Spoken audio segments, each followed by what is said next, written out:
perlengkapan cuci darah, selang, jarum, dan lain-lain.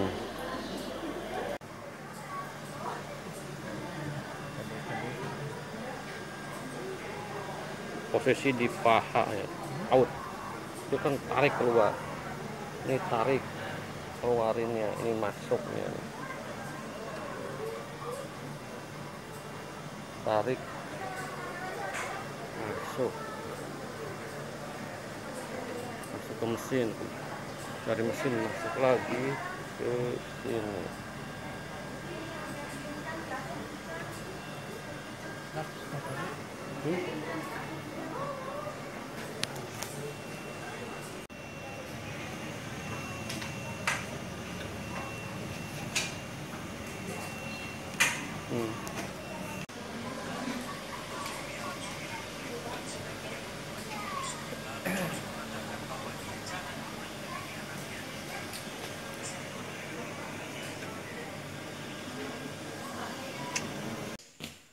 Selamat jumpa lagi di channel Iwan Iswandi LBC. Kali ini aku mau share tentang pengalaman pribadiku ya, tentang cuci darah. Nah, dalam hal ini kebetulan aku ngikutin merawat bapakku untuk cuci darah ya, ke rumah sakit, menunggu di rumah sakit, membawanya dari rumah, dan lain-lain ya. Yang aku mau share ini adalah cuci darah yang stadium 3. Biasanya dokter akan menyarankan cuci darah itu jika stadium di bawah 10 ya, atau EGPR biasanya disebut, bahasa kedokterannya EGPR-nya di bawah 10 cuci darah gitu ya. Artinya ginjalnya udah mulai gagal ginjal, karena normalnya itu di atas 60 normalnya ya itu. Kalau 22 itu sebetulnya tidak normal juga ya, apalagi ini di bawah 10 ya. Jadi ada beberapa contoh cuci darah yang tadi video yang sebelumnya itu aku share. Itu adalah peralatan cuci darah, ada selang, ada jarum, dan lain-lain. Juga itu video itu yang tadi di share itu tersebut adalah letak cuci darahnya. Jadi itu cara manual, dengan cara ditusukkan jarum. Jarumnya pun jarum besar seperti jarum untuk donor darah. Jadi cara mengeluarkan darahnya itu outnya ya, itu ada jarum besar, disuntikan, bukan suntikan ya, jadi ditusukkan ke bagian seperti ini, selangkangan ya, sini selangkangan sini, jarumnya lebih gede dari jarum donor darah itu untuk mengeluarkan darah. Nah, untuk memasukkan darahnya dimasukkan ke lengan ini ya. Jadi di sini juga ada jarum lagi, jarumnya lebih kecil, ini untuk membalikan atau memasukkan darah yang tadi dikeluarkan. Nah, darah yang dikeluarkan itu akan masuk ke mesin cuci darah, masuk ngalir, terus dari mesin itu nanti disaring darah yang beracun. Kalau di darah itu ada racunnya ya. Kalau udah stadiumnya di bawah 10 itu racunnya banyak, karena fungsi ginjalnya sudah kena racun, ginjalnya udah nggak bisa berfungsi lagi. Jadi gantinya ginjal itu adalah cuci darah itu. Cuci darah itu tidak akan menyembuhkan ginjal, cuman untuk bertahan hidup, itu intinya ya. Nah, tadi keluar dari sekitar selangkangan, jarumnya ditusukkan masuk ke mesinnya keluar lagi ke tangan. Jadi muter itu terus-terusan, nanti saat muter itu darah yang mengandung racun diambil. Juga ternyata ada cairan tubuh yang berlebih atau nggak bisa diolah. Biasanya nih cairan tubuh itu akan tertahan di bagian kaki, jadi kakinya bengkak. Kalau udah banyak banget cairannya naik ke atas sampai mungkin ke muka pun bengkak. Itu yang bahaya. Kalau sampai ngerendam jantung, paru-paru, itulah yang akan masalah ya. Artinya apa? Udah hidupnya end gitu ya. Jadi pengalaman bapakku itu suatu waktu bapakku tumbang, dirawat di rumah sakit. Setelah dirawat karena harus cuci darah, rekomendasi dari dokternya, akhirnya hari pertama kali cuci darah itu selama 2 jam. Jadi hari ini seingatku hari Rabu ya, hari Kamisnya besoknya lagi 3 jam, besoknya lagi next day 4 jam. Jadi mungkin latihan dulu 2 jam, 3 jam, 4 jam. Nah setelah itu next weeknya atau minggu depannya lagi udah ada schedule, itu seminggu 2 kali. Nah seminggu 2 kali ini masing-masing 4 jam ya. Jadi metode cuci darah itu ada yang manual dengan cara tadi aku sebutin, ditusukkan jarum ke dekat selangkangan, sekitar selangkangan ya. Nah pada saat ini pasien cuci darah nggak bisa bangun, nggak boleh bangun, nggak boleh bergerak, yang ada bagian yang ditutup jarumnya. Karena kalau bergerak, misalnya ini kan lurus, bergerak begini, jarumnya akan lepas ya. Kalau jarumnya lepas kan itu darah kan ngalir harusnya ke mesin. Kalau udah kena gerak jadi lepas, jadi error mesinnya. Masalah juga kan, hanya tidak diperbolehkan gerak sama sekali. Ya boleh gerak dikit-dikit, tapi jangan sampai nekuk. Tujuannya supaya jarumnya nggak lepas. Kalau di lengan kan nggak terlalu apa ya, susah, walaupun gerak pun mungkin masih bisa, tapi di selangkangan yang susah. Nah caranya cara manual. Beberapa rumah sakit tidak merekomendasikan, karena cara manual ini bahaya juga. Bukan bahaya lagi, sakit kan. Kalau kan dia hanya feeling, diraba-raba mana yang pembuluh darahnya yang mana atau uratnya yang mana. Kalau yang kelihatan kan nggak susah, coba aja ditusuk, nggak kena ke pembuluh darahnya, diulangi lagi kan sakit juga akhirnya kan. Tapi biasanya ini kan no choice ya, ada pilihan ini pertama kali harus mau seperti itu.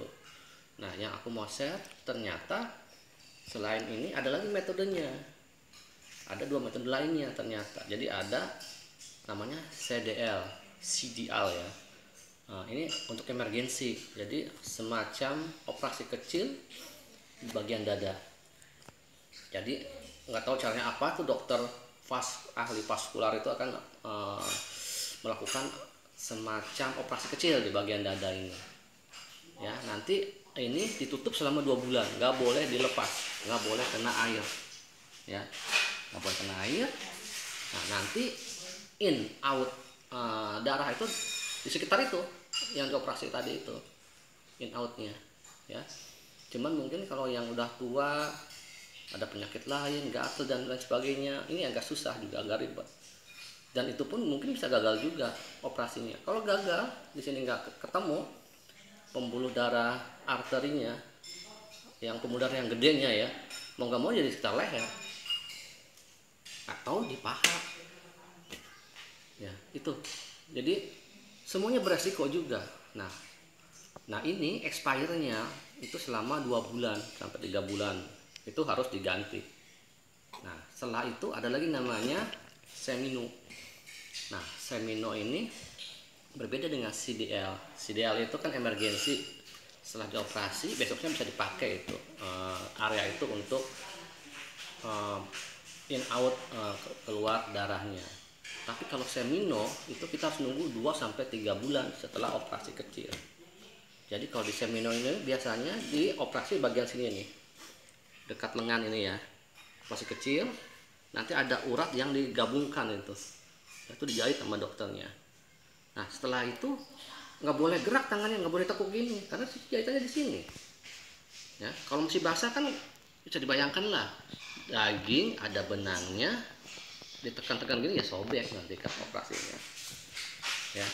Jadi harus begini terus, atau bila perlu dikasih semacam apa ya yang buat patah tangan itu tuh, apa namanya itu ya di sini, supaya nggak gerak tangannya, nggak nekuk-nekuk, biar lurus gini aja, itu namanya semino. Nah kadang-kadang orang miss di sini, salah pengertian antara yang manual tusuk jarum selangkangan dan lengan, CDL sama semino. Harusnya begitu udah tusuk jarum, udah dapat schedule rutin seminggu 2 kali. Kalau yang mau CDL segeralah CDL, jangan nunggu sebulan 2 bulan kemudian. Atau yang mau langsung semino Setelah dapat jadwal dari dokter, oh oke, kamu cuci darah seminggu 2 kali misalnya, segeralah datangi dokter vaskularnya untuk pasang semino. Ya, karena kenapa? Semino itu dipakainya 2 bulan after operasi, setelah operasi. Ya, jadi kasihan kan kalau kita udah manual terus nunggu, nanti setelah operasi nunggu lagi. Jadi artinya apa? Kalau misalnya oke lah, contoh seminggu sudah ambil darah di selangkangan sama ini yang manual ya. Seharusnya setelah itu, seminggu setelah itu pasanglah CDL, seminggu setelah itu pasanglah semino. Ya, jadi enak begitu ganti ke CDL nggak masalah, langsung begitu CDL-nya udah rusak semino udah jadi. Ya, untuk kasus bapakku ini aku pilih setelah manual ini langsung ke semino, jadi tanpa CDL lagi ya, karena aku ada pertimbangan tertentu untuk kondisi bapakku gitu ya. Ya yang tadi dibilang kalau CDL kan 2 bulan atau 3 bulan tuh nggak boleh kena air, nanti semacam dilakban lah bekas operasinya. Nah, kan bisa dibayangkan yang kena air itu bisa gatal. Kalau kita penyakit diabetes gatal kan agak ribet, takut digaruk aja gitu. Itu concernku. Jadi kalau bapak itu langsung dari manual ke semino ya, dan itu semino pun harus menunggu 2 bulan kemudian atau 3 bulan kemudian sampai seminonya bagus. Apa indikasi semino bagus? Di sini di uratnya tuh kelihatan gede di sini nantinya nih.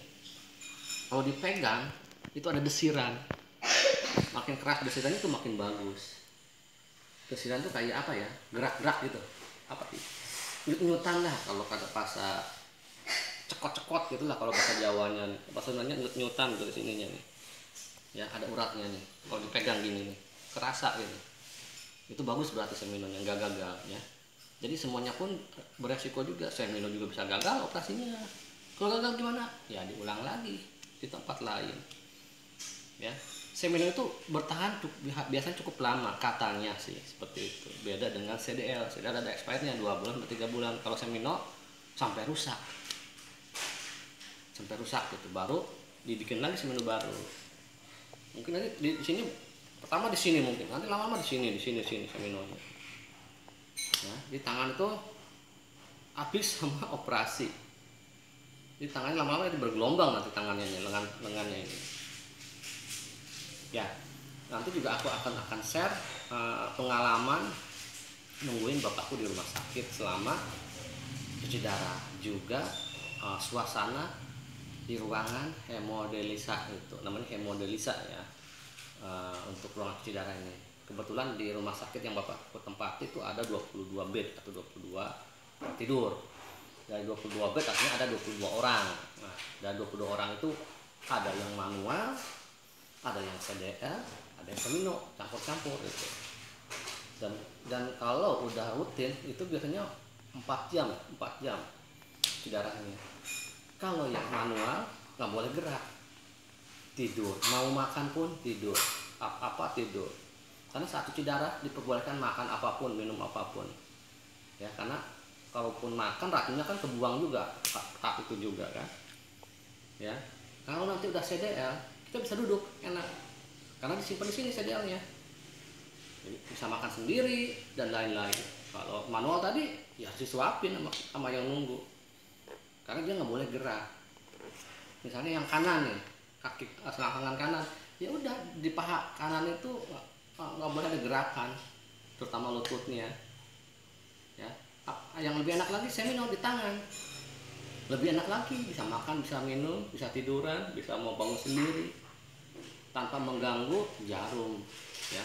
Beda dengan yang manual tadi. Kalau di manual tuh kan begitu kita gerak karena di paha, apalagi nekuk lututnya ini, ya lepaslah jarumnya. Lepas artinya apa? Harus masukin lagi dong. Kebayang kan, dimasukin lagi, kalau buka lagi, masukin lagi, raba-raba. Kalau udah CDL, udah pasti tik di situ letaknya. Semino apalagi di situ letaknya gitu, udah enak. Ya, itu sharingnya. Jadi kemarin pun aku ada miss juga bapakku ini. setelah sebulan cuci darah manual, aku baru semino. Ternyata seminonya pun harus nunggu next 2 month or 3 month, ya. Jadi menunggu 2 bulan atau 3 bulan kemudian. Itu salah pengertian. Yang tadi saya bilang harusnya semino itu atau sedial itu dipasang saat kita sudah ada schedule dari dokter itu bahwa harus cuci darah per minggu 2 kali.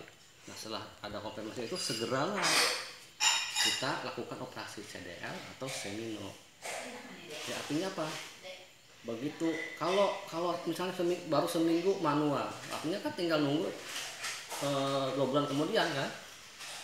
Jadi bulan pertama ketiga gitu kita bisa pakai semino langsung. Tapi bayangkan kalau udah 1 bulan manual baru semino, dan itu harus nunggu lagi 2 bulan kemudian. Artinya apa? Baru bulan keempat awal kita baru bisa pakai seminonya, ya. Logika aja sih, yang namanya di operasi itu bisa ada luka basah udah itu dijahit, ya. Yang pernah dioperasi tahu lah, itu recovery-nya nggak bisa lah sehari 2 hari, itu harus beberapa hari sampai ininya lukanya kering, ya. Luka juga jahitannya kering, ya. Nanti aku share nanti di videonya. Yang tadi pertama di share itu adalah video, bisa dilihat lah, itu ada selang darah keluar dari selangkangan, itu ada jarumnya gede, dan masuk ke mesin, dari mesin diolah, dikeluarkanlah cairannya, cairan yang nggak bisa keluar dalam tubuh, plus darahnya ada racunnya, ya. Itu makanya sebelum cuci darah itu diharuskan malah bukan sarankan lagi, harus menimbang berat badan. Jadi sebelum dan sesudah atau before dan after cuci darah harus ditimbang badan. Nah, contohnya cuci darahnya itu sebelumnya beratnya 51 kilo. Setelah cuci darah itu harus di bawah itu. Mungkin misalnya 48 kilo, 49 kilo atau 47 kilo. Ya, jadi ada selisih. Setelah cuci darah itu berat badan akan berkurang. Artinya berkurang itu racun yang di darah sama cairan yang nggak bisa diolah oleh ginjal sudah kebuang. Ya, artinya cuci darah itu berhasil bagus gitu.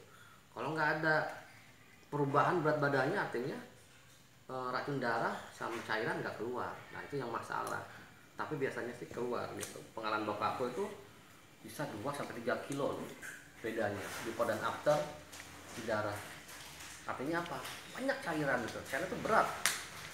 Sampai bengkak kakinya kelihatan gitu. Jadi ternyata bisa sampai 2-3 kilo itu. Ya, siapa yang mengira seberat itu 2-3 kilo? Dan ini kenyataannya seperti itu. Dan nanti juga aku share suasana di rumah sakit seperti apa. Ya, karena kalaupun kita menunggu di dalam ruangan terus menerus detik demi detik juga boring. Ya, boring karena sebelah kiri kanan itu ada pasien juga, paling ranjang jaraknya 1 meteran lah, atau 1,5 meter dari bed ke bed. Jadi kita duduknya di situ doang, ya. Apalagi kalau kita punya kerjaan, paling benar kita di luar ruangan aja. Kecuali orang yang kita tungguin itu harus penanganan khusus, misalnya kakinya nggak bisa diam, gerak-gerak terus. Kalau gerak-gerak terus artinya apa? Ya harus kita pegangin loh.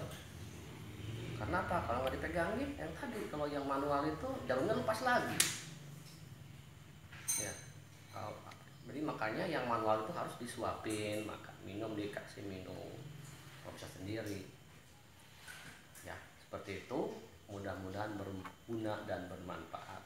Tapi ya, kalau bisa jangan sampai cuci darah.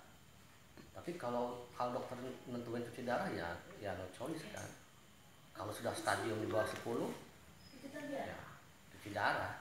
Walaupun kita aku udah pernah ngalamin pakai herbal dan lain-lain. Ternyata kalau udah parah masih susah. Ya, mungkin kalau herbal tuh lama tapi sembuh, tapi butuh waktu lama gitu. Nah, ada cara yang cepat nih cuci darah ini.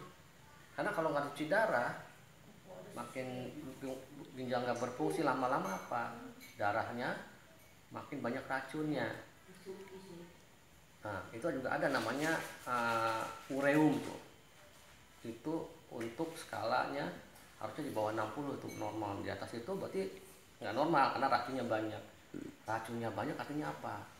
Obat yang kita minum tidak akan manjur. Ya, terus ada lagi kreatin. Itu harusnya 1,2. Ada lagi kalau lebih dari itu, bapakku tuh sampai 11. Kreatin tuh kekentalan darah apa? Kalau darahnya kental berarti kan nggak ngalir dalam tubuh. Nah, itulah penyakit-penyakitnya. Suatu saat kalau dia diamkan bisa tumbang. Yang ditakutan itu tumbang di mana aja, di semua tempat, misalnya lagi jalan tumbang, jatuh, kamar mandi jatuh, di jalan jatuh. Itu yang kita nggak tahu kapan jatuhnya. Makanya solusinya ya udah cuci darah itu. Biasanya sih lebih segar badannya karena racunnya udah kebuang. Pengalaman bapakku sebulan cuci darah itu yang tadinya stadium 3 udah naik jadi 6 dalam waktu 2 bulan itu. Menurut dokter sih yang namanya cuci darah tuh nggak akan normal ginjalnya, paling maksimum katanya di 20 stadiumnya ya, ukurannya EGPR-nya itu. Tapi itu lumayan kalau 20. Kalau 6 di bawah 10 apalagi 3 itu lemes badan tuh. Untuk apalagi kalau misalnya mau gendong orang tuh udah nggak bisa. Angka segitu itu hanya untuk bertahan, untuk hidup sendiri, untuk menopang badan sendiri aja itu. Jadi dia nggak bisa banyak gerak angkatnya. Wah, tadi saya lupa, satu lagi. Yang namanya semino, kalau udah dipasang semino di sini tidak boleh ada tekanan di tangan ini ya, bagian itu. Yang ada uratnya, nggak ada desirannya itu nggak boleh tekan. Ya, ngecek tekanan darah dokter itu di sini pun nggak boleh. Yang ada semino itu nggak boleh tekan. Apalagi itu yang cek tekanan darah ya, tekannya kan kenceng banget itu nanti akan rusak juga seminonya. Sayang kan, harus diulang lagi. Dan itu jarang-jarang rumah sakit daerah itu nggak ada dokter vaskular tuh, ahli vaskular itu. Harusnya ke rumah sakit provinsi atau kota-kota besar yang ada itu. Kalau yang kota-kota kecil ya agak susah, ribet kan, udah jauh, rusak, ulang lagi, sakit pula gitu. Ya, itu aja share dariku. Mudah-mudahan bermanfaat. Nanti video berikutnya adalah suasana selama aku nemenin bapakku, dediku di rumah sakit. Ya, nanti berikutnya mungkin akan ada part 2-nya untuk pengalaman cuci darah ini. Oke, itu aja. Silahkan lihat video setelah video ini ya. Oke. Ini mas saya ada yang lupa ya. Jadi untuk pasien cuci darah ini atau yang masalah gagal ginjal ini, yang sudah kena gagal ginjal, minumnya pun dibatasi ya. Jadi hanya 600 ml. Jadi kayak seperti aqua. Botol aqua tuh yang 600 ml. Itu untuk 24 jam. Ya. Nah, bayangkan 600 ml itu kalau itu termasuk minum air, minum susunya pun susu spesial ya, bukan susu yang umum, susu untuk yang gagal ginjal. Termasuk sayur, buah. Jadi sedikit banget air itu yang diminum. Ya. Jadi minumnya pun dibatasi. Jadi minumnya itu harus diirit-irit, harus dikit-dikit gitu. Nggak bisa banyak-banyak seperti orang normal. Karena kalau minumnya banyak, akhirnya cairan tubuhnya kan nggak bisa keluar karena ginjalnya nggak berfungsi, hanya bengkak lah. Terus makanannya pun dijaga, jangan semua dimakan. Jadi kayak makanannya pun nggak cukup nasi misalnya sama ikan satu.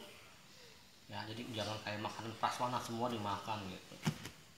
Ya, apalagi yang punya penyakit selain gagal ginjal, ada kolesterol, ada diabetes, darah tinggi. Udah tuh harus lebih dijaga lagi. Jadi sakitnya nanti karena diabetes lagi ke ginjal pula. Ya, itu. Jadi minum 600 ml selama 24 jam atau 1 hari, dari pagi sampai besok paginya lagi. Tuh. Ya, makanan pun dijaga. Ya, kalau bisa sih ya karena yang rebus-rebusan ya, kalau mau aman biar tetap sehat. ya. Terus nanti juga ditambah obat-obatan dari dokter, ya. Sebetulnya sih seminggu 2 kali itu saran dari dokter. Adapun beberapa orang yang 1 kali seminggu, tapi resikonya itu berarti darahnya nggak bersih. Suatu saat mungkin nanti tumbang, ada kemungkinannya untuk tumbang gitu. Jadi kalau seminggu 2 kali lebih bersih lagi. Cuma capeknya doang bolak-balik rumah sakit itu aja. Tapi kan choice, kesehatan dulu yang diutamakan kan, bukan malesnya, bukan capeknya, ya. Terutama yang udah tua umurnya itu, udah tua biasanya kan penyakitnya banyak, kompleks penyakitnya, apapun ada, kayak mall penyakitnya itu. Makanya makannya harus tetap sangat dijaga. Minumnya pun sangat dijaga. Itu minum air aja. Buah-buahan pun harus tertentu, nggak bisa semua dimakan. Misalnya pisang kan kalium tinggi. Kalau kalium tinggi artinya apa? Pembekuan darahnya ya kalau udah tinggi ya makin tinggi lagi nanti itu si ureumnya itu, ya, makin tinggi lagi. Ada lagi jeruk itu vitamin C yang tinggi juga nggak boleh. Bukan ureum tadi, kreatin, hubungan pembekuan darah ya. Kalau kalium tinggi nanti kreatinnya makin meningkat. Bukan ureum itu racun. Nah, jadi biasanya kan makanan yang dimakan sama kita kan disaring, makanan minuman disaring oleh ginjal racunnya itu. Sekarang ginjalnya kan nggak berfungsi, udah rusak, makanya menyebarlah ke semua bagian badan kita. Apalagi kalau udah kena racunnya, kena otak, udah wassalam itu kalau udah sampai otak itu ya. Otaknya jadi error, jadi perintah ke seluruh badan kan dari otaknya masalah ke bawahnya, ya. Itu nanti disuruh perintahnya apa A, yang dilakukan B, kan masalah besar. Oke, makanya jagalah kesehatan, utamakan kesehatan. Kesehatan itu mahal, tidak ada tandingannya. Apa sih yang di dunia ini mahal? Kalah sama kesehatan, ya. Terus juga kalau kebanyakan minum, bengkak. Selain bengkak apa? Sesak napas. Itu kalau sesak napas kan pusing gitu, nggak bisa napas. Gara-gara kebanyakan minum. Ya, jadi amannya sekitar itu 600 ml itu sehari, 24 jam itu. Bukan sehari setengah hari ya, sehari 24 jam 600 ml. Ya, termasuk semua cairan. Aku ulang lagi, semua cairan, yaitu baik itu minum air mineral, dari sayur, dari buah, dari obat. Ya, artinya kita minum pun harus sedikit banget itu. Sudah salah, makannya banyak, berarti kan minum harus banyak biar nggak keselak. Tapi kalau minumnya banyak nggak boleh. Sudah salah emang, ya. Tapi itulah kondisinya. Oke, itu aja tambahannya ya. Oke.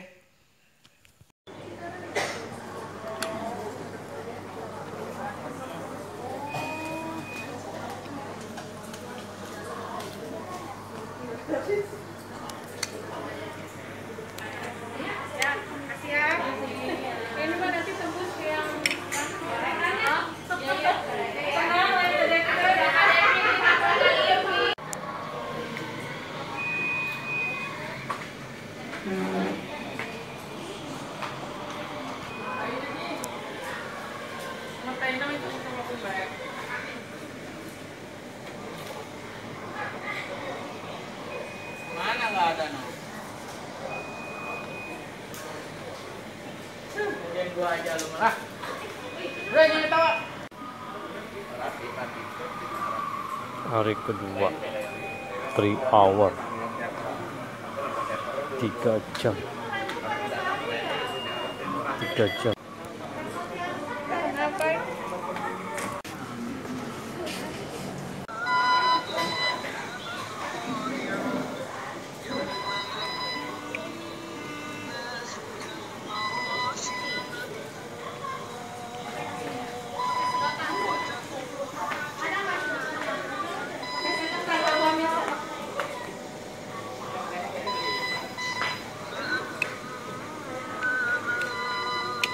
ribet menjelang makan kagok ribet healthy ini kesehatan kebersihan nguapin tempatnya.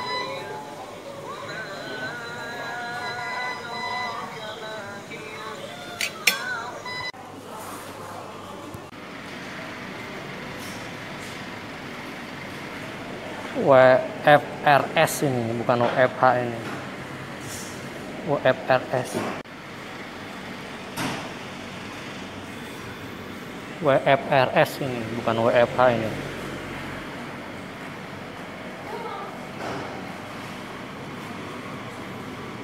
Di ruang cuci darah di luar nih, bentar ada meeting.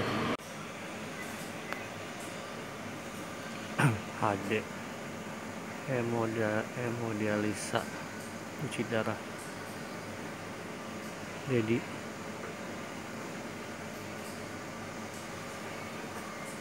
pagi-pagi sengaja dimatiin lampunya biar nggak panas.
Seminonya belum jadi,